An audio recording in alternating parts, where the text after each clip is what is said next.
میں اس طرح کیسے مر سکتا ہوں؟ ذرا سوچئے، یہ صرف ایک ڈائلاگ نہیں ہے، بلکہ ایک انسان کی وہ بے بس چیخ ہے جو زندگی کے دروازے پر کھڑا موت کو بالکل اپنے سامنے دیکھ رہا ہے۔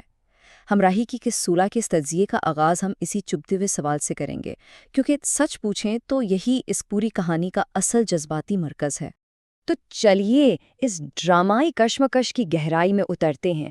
اس قسط میں طاقت، تقدیر اور ایک ڈوبتے ہوئے دل کے درمیان جو ٹکراؤ دکھایا گیا ہے وہ کمال ہے۔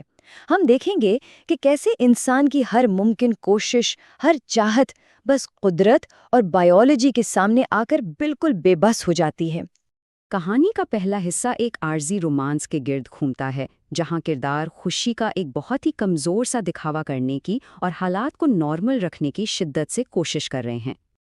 اب ذرا اس ٹائم لائن پر غور کریں۔ یہ واقعی رونگٹے کھڑے کر دینے والی بات ہے کہ سیحان کی حالت محض ایک دن میں، جی ہاں، صرف ایک تکلیف دہ دن میں کتنی تیزی سے بگڑتی ہے۔ صبح ایک نارمل سی بیداری سے بات شروع ہوتی ہے اور رات گئے تک وہ سیدھا وینٹیلیٹر پر پہنچ جاتا ہے۔ یہ تیزی ہمیں بتاتی ہے کہ وقت لفظی طور پر ان کے ہاتھوں سے ریت کی طرح پھسل رہا ہے۔ یہاں ہمیں نظریات کا ایک بہت ہی زبردست تضاد نظر آتا ہے۔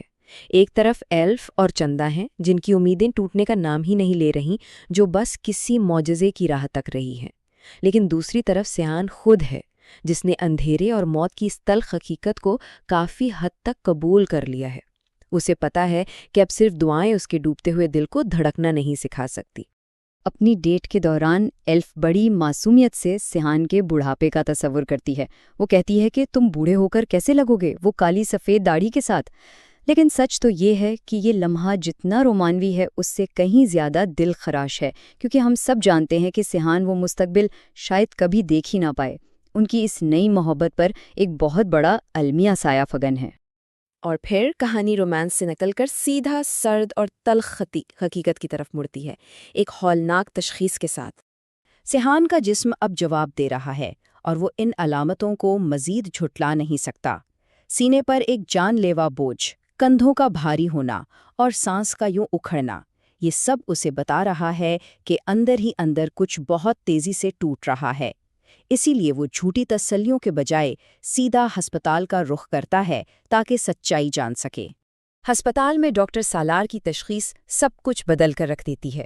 دراصل اہم ترین نقطہ یہ ہے کہ بقا کی جو ٹائم لائن پہلے سوچی گئی تھی وہ اب مکمل طور پر غائب ہو چکی ہے۔ سیحان کا دل ابتدائی اندازوں سے کہیں زیادہ بلکہ خطرناک حد تک تیزی سے ناکارہ ہو رہا ہے۔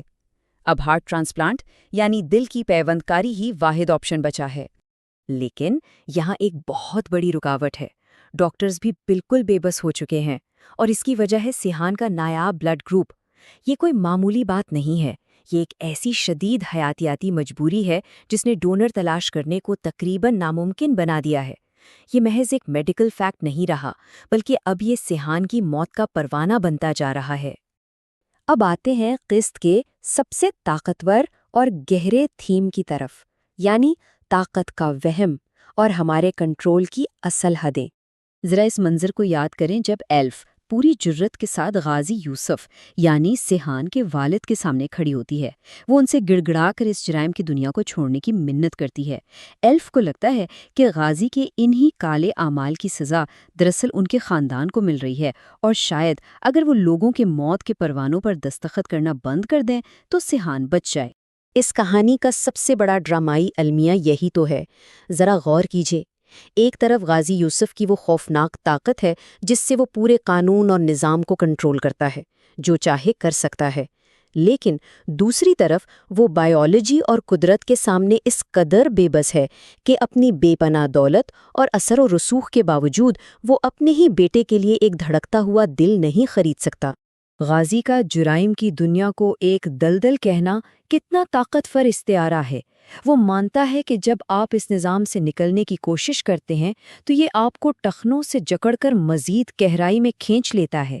یہ اعتراف ہمیں دکھاتا ہے کہ غازی بھی اپنے ماضی کے فیصلوں میں بالکل ویسے ہی قید ہے جیسے سیحان اپنے اس ناکارہ ہوتے دل کے ہاتھوں قید ہے۔ اور پھر شروع ہوتی ہے وقت کے خلاف ایک توڑ جو ہمیں ایک خوفناک کلائمیکس کی طرف لے جاتی ہے۔ ہسپتال کے بستر پر پڑا سیحان اب خوف کی آخری حدوں کو چھو رہا ہے۔ وہ اپنے دل میں چھپی ہر بات کہہ دیتا ہے۔ جب وہ خواب میں اپنی مرحومہ ماں کو دیکھتا ہے تو اسے مکمل یقین ہو جاتا ہے کہ بس اب اس کا وقت ختم ہو چکا ہے۔ اس کا ایلف سے یوں رو رو کر جان کی بھیک مانگنا اور پھر اپنے والد کا خیال رکھنے کا وعدہ لینا، سچ کہوں تو یہ مناظر انسانی بے بسی کی مکمل انتہا کو دکھاتے ہیں۔ بابا مجھے بچا لیں، یہ لمحہ کس قدر دل چیر دینے والا ہے۔ سیحان اپنے والد سے التجا کر رہا ہے کہ وہ اپنی اس طاقت کا استعمال کریں جس کا وہ ہمیشہ دعویٰ کیا کرتے تھے۔ ایک بیٹے کا اپنی زندگی کے لیے یہ آخری اور مایوس کن مطالبہ ہے اس شخص سے جسے وہ آج تک دنیا کا سب سے طاقتور انسان سمجھتا آیا ہے۔ اور جواب میں ایک باپ کیا کہتا ہے؟ میں وعدہ کرتا ہوں، میں تمہیں بچاؤں گا۔ ایک خالص بے بسی کے عالم میں غازی ایک ایسا ناممکن وعدہ کر بیٹھتا ہے جس کا اب میڈیکل سائنس یا حقیقت سے کوئی تعلق نہیں بچا۔ وہ اپنے بیٹے کو اپنی آنکھوں کے سامنے دم توڑتا دیکھ کر اندر سے مکمل طور پر ٹوٹ چکا ہے۔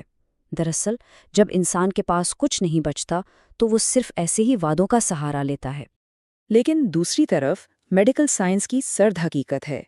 ایک طرف باپ کا جذباتی وعدہ ہے اور دوسری طرف سیان کے جسم کا مکمل طور پر ہار مان لینا۔